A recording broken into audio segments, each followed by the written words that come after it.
What is one particular memory that always makes you smile? I was very much a daddy's girl. He disciplined, but I was the one who'd always like, wherever daddy's going, I want to go to. One funny memory I have is I wanted to get a red headband. You know, those little headbands that little girls would wear, and I wanted a red one.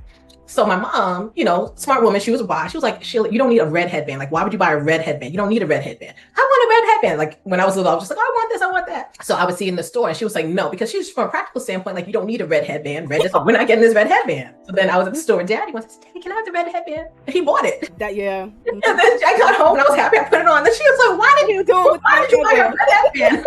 And I was just grinning and happy because I was like, Daddy got my red headband. It was like, and we're done.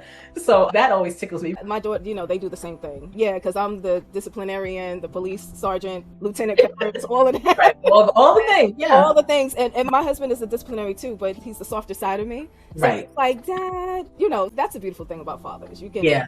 you know, Yeah. I get their heartstrings, especially the little girls. So Yeah. what are some things or something that your dad has done that makes you bust out laughing?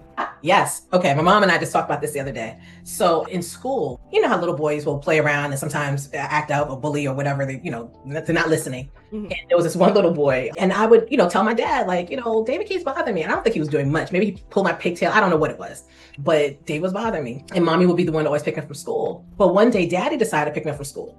And my dad was a big, strapping man. He got to that school, and he wasn't coming with no smoke. He just came to pick me up. David saw my dad. When I tell you, I had no more problems out with that David. And then would even try to protect me. Mr. Harris, I saw that someone's trying to do this to Sheila. Da, da, da. Like, it was no more problems. Me laugh because just his presence made the little situation just disappear. So What makes you feel closest to him? I think we have very similar personalities. Mommy will always say that. She said, you were just like your daddy. And I like that, actually. I feel like even when you asked me the two words to describe him, calm, storm, I think that I picked that up too. Like, I'm pretty calm, patient.